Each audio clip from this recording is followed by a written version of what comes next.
In this video, I will be covering General George Patton's Desert Training Centers, Camp Iron Mountain, Camp Granite, Camp Freda, Camp Rice, and Camp Rice Army Airfield.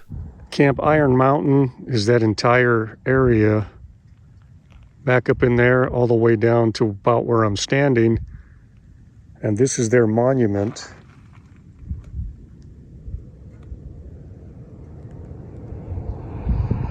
At Camp Iron Mountain, the 2nd Armored Division and the 80th Infantry Division trained.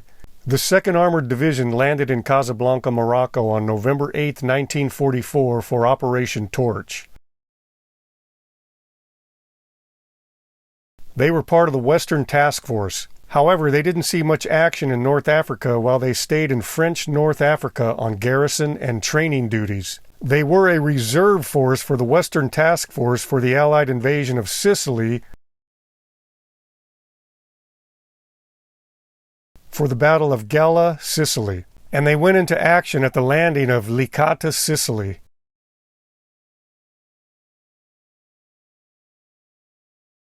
They fought through to Palermo and captured thousands of Italian prisoners of war. The division sustained light casualties and had one member earn the Medal of Honor. They also landed in Normandy at Omaha Beach on June 9, 1944, 3 days after the big invasion.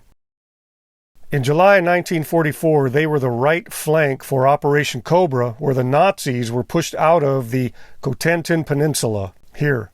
On September 18, 1944, they crossed the border into Germany. By the war's end, they had a total of 5,864 battle casualties, 981 were killed in action, 4,557 were wounded in action, 60 were missing in action, 266 were prisoners of war. They also had a total of 443 days of combat and had 2 Medal of Honor recipients. The 80th Infantry Division was at Camp Iron Mountain and Camp Laguna from December 1943 to March 1944. They were nicknamed the Blue Ridge Division. They entered France on August 5, 1944 through Utah Beach in Normandy. They were involved with the Battle of the Bulge. They crossed the Rhine River on the 27th and 28th of March 1945. They experienced 289 days of combat, had 4 Medal of Honor recipients, and captured over 200,000 enemy soldiers. On May 6, 1945, troops from the 80th Infantry Division liberated a concentration camp in Ebensee, Austria.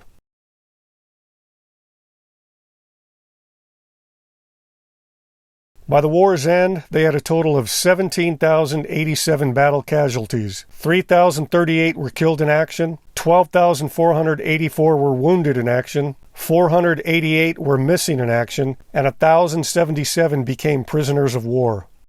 I wonder how many of those casualties trained here at Camp Iron Mountain.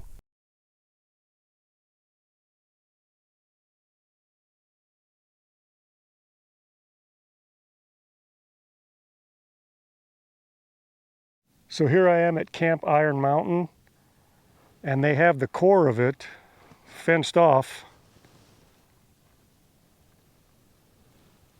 but they do have an opening that you can get through right here.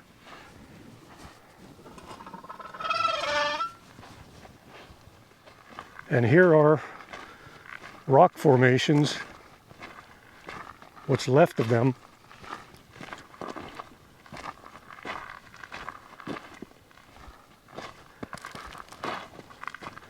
This looks like it could have been a road. Over here, it appears to be 3 sides of a square on several formations. Probably had some type of structure here, tent, who knows what.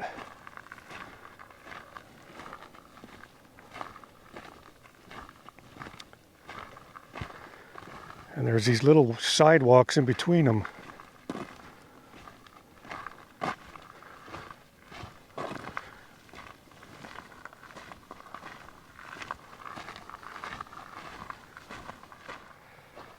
And here's a rock structure with circle formations running through the center of it.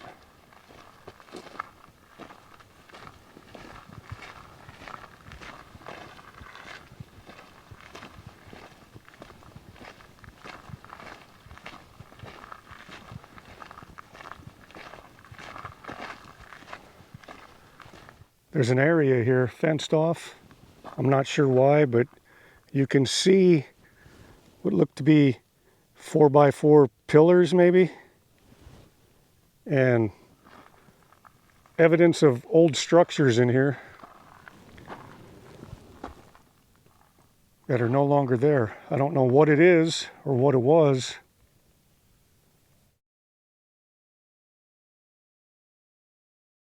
And they're serious about keeping people out. If you look at the barbed wire up on top, they do not want anybody going in. In fact, they're so serious about keeping people out of here. You can see where the rain or the water flowing through here cut underneath the fence. And they went ahead and patched it up to make sure nobody can get underneath it. There's a little opening here.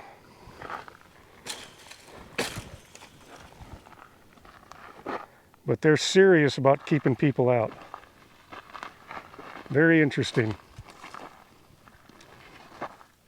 I am very curious to know why this is fenced off.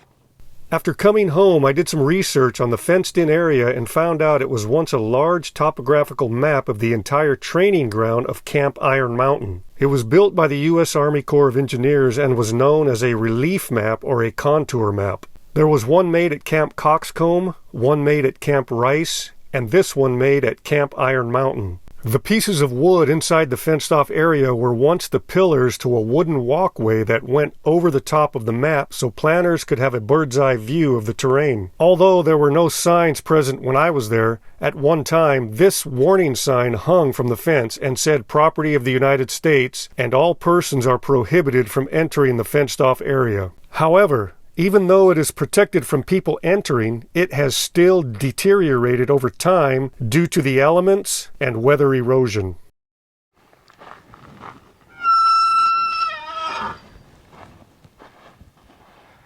Now they say the Iron Mountain Chapel is out there in that area, and so that's where I'll be heading next.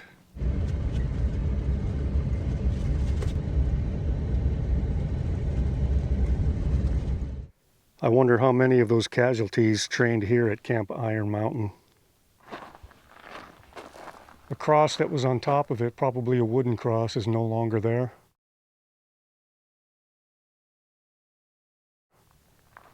But you do have the white cross embedded, made of quartz.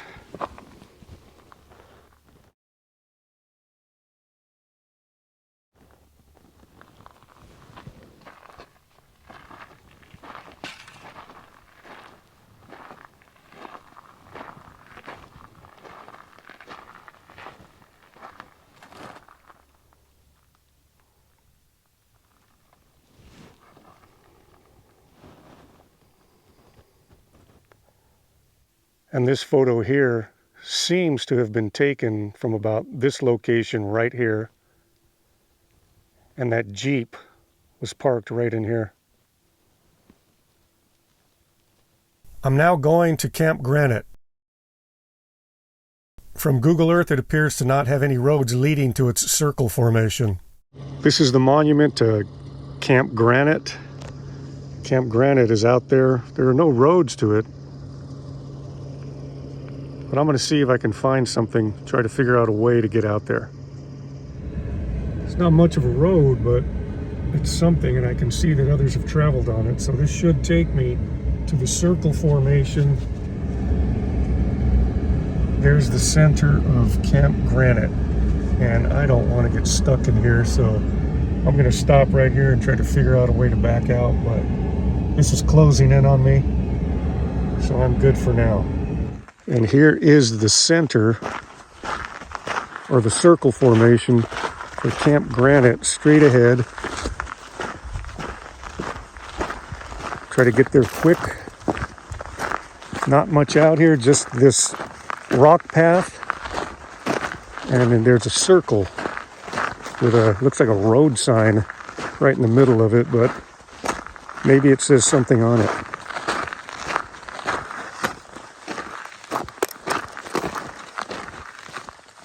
Yeah, so this is the center of Camp Granite. I wasn't sure I'd be able to make it out here, but I'm sure grateful I did.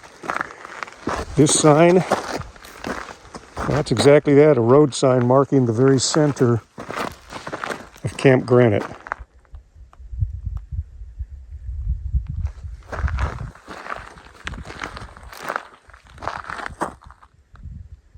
There's not a lot out here.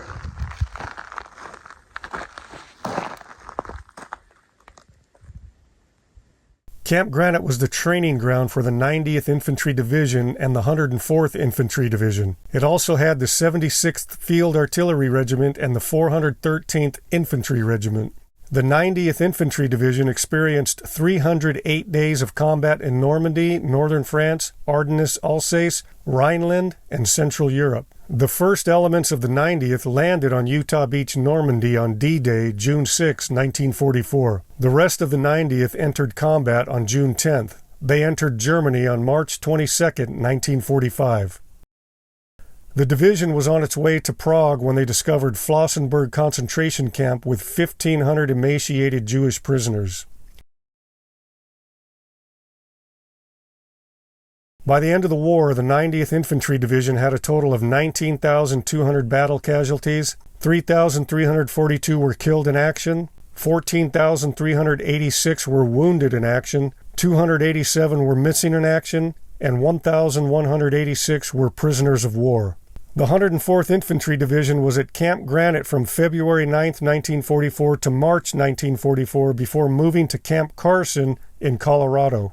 They arrived in France September 7, 1944. They primarily saw battle in northwest Europe between Antwerp and the North Sea. During the Battle of the Bulge, the 104th successfully defended its sector near Düren, Germany. Their sector to the Mulde River was cleared April 21, 1945, and they made contact with the Russian army at Pretz on April 26, 1945.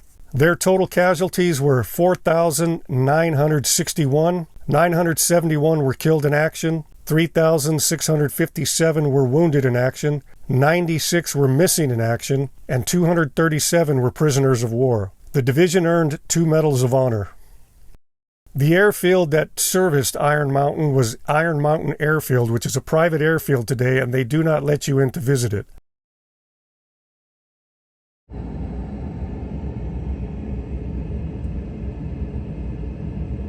The runway was 4,500 feet long, made of steel landing mats. Small planes were used to watch the desert survival training, gunnery practices, and tank tactics training. Also, aircraft were used to coordinate tanks and other armored vehicles from the air. After the war, the airstrip became the Iron Mountain Pumping Plant Airport that is still in use today.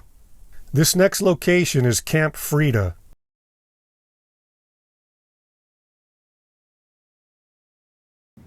Here it is. This is Camp Freda, or what's left of it today. Of the rock formations. This looks like an old dump for cans and bottles. Looks like a lot of old bottles from the era are here, just laying out here in the dirt. But Camp Freda was a location where trains would bring in troops and supplies. Camp Freda was a siding for the Santa Fe Railroad. During World War II, the Army used this railroad siding as the main depot to deliver men and equipment to the various camps of the Desert Training Center. Here at Freda, there was a large quartermaster depot where tanks, vehicles, artillery guns, weapons, gas, food, tents, and supplies were offloaded from trains and stored before they were assigned to the divisional camps, to the various divisional camps. And somewhere in this area there was also a field hospital. So this is the siding where hundreds of thousands of soldiers disembarked to participate in military training at the various camps throughout the Desert Training Center. When the Desert Training Center closed down in April 1944, the Army pulled out and Freda went back to being a desolate, unpopulated railroad siding. Today there are still remnants of rock-lined walkways, tent areas, roads, as well as some concrete foundations. Here's the familiar rock formations lining possibly tents or some type of storage.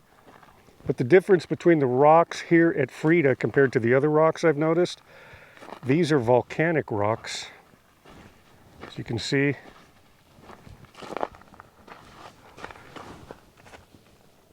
They're volcanic, whereas the other ones were not volcanic rocks. From Google Earth, you can see this pattern of lined up foundations, and I was curious to see what they were, and here they are. Here's the first one I come across.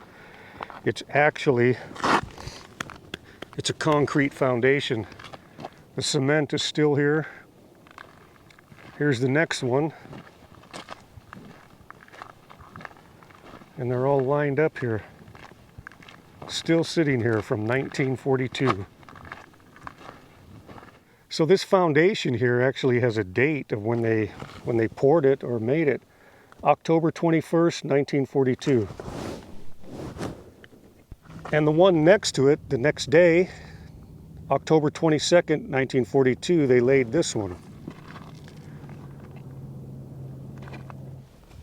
So there's another date here of October 24th, 1942. So what I think they did is they laid one foundation a day, starting up there with October 20th, October 21st, 22nd, 23rd, 24th, 25th, 26th, 27th, and 28th. That's what I think they did. The next location I went to was Camp Rice, just a few miles down the road.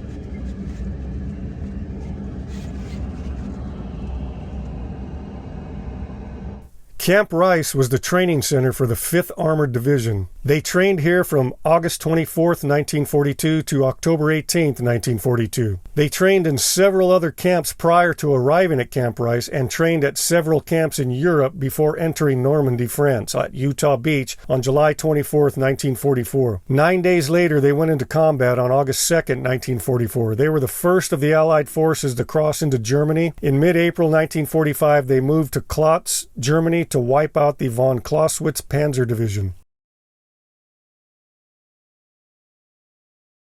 The 5th Armored Division had 161 days of combat and a total of 3,075 battle casualties. 833 were killed in action, 2,442 were wounded in action, 41 were missing in action, and 22 were prisoners of war.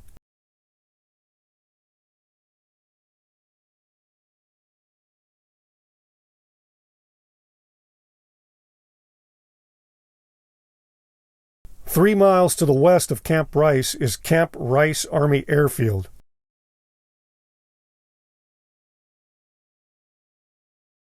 Before the war, it was a civil airfield known as Rice Municipal Airport. It had two 5,000-foot runways. The airport was abandoned sometime between 1955 and 1959.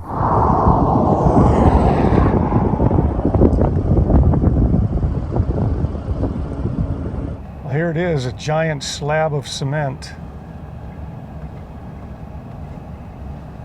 Not sure if I can go out there, but I'm about to find out.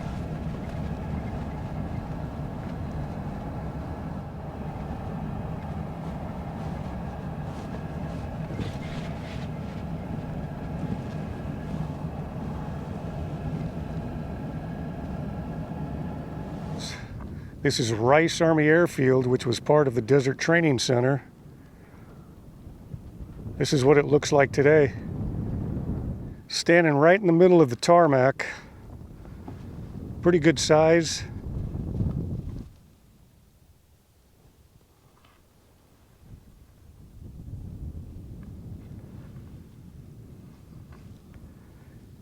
It's kind of interesting that right here below me, there's a bunch of these old ties where you would put rope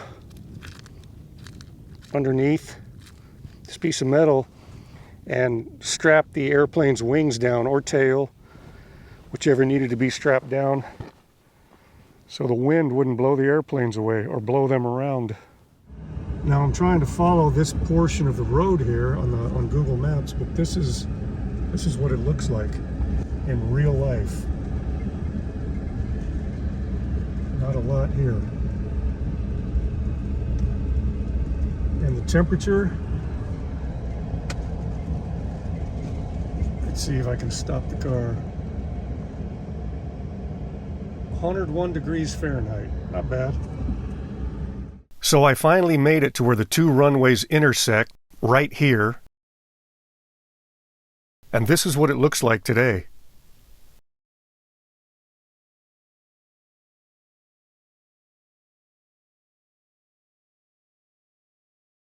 So there is still blacktop out here, as you can see. And this is kind of where the two runways meet. One runs off in that direction. The other runs off in that direction. But I noticed there's some white paint over here on this old blacktop.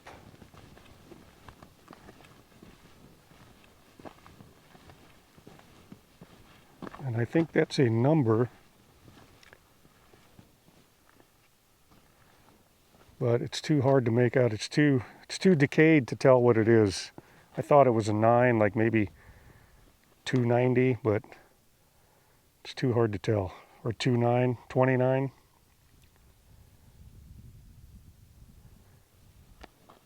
But this is what's left today. Very interesting. While I was flying my drone over the abandoned field, I began to get a warning signal to fly with caution because there was an aircraft nearby. I couldn't hear anything, so I wasn't concerned.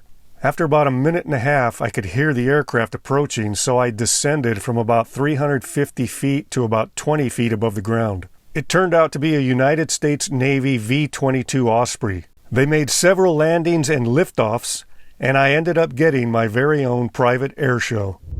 This guy just landed over at the tarmac and took off. I was in the middle of flying my drone when this happened.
So there you have it. General George Patton's Desert Training Centers, Camp Iron Mountain, Camp Granite, Camp Freda, Camp Rice, and Camp Rice Army Airfield right here on the Forrest Haggerty channel.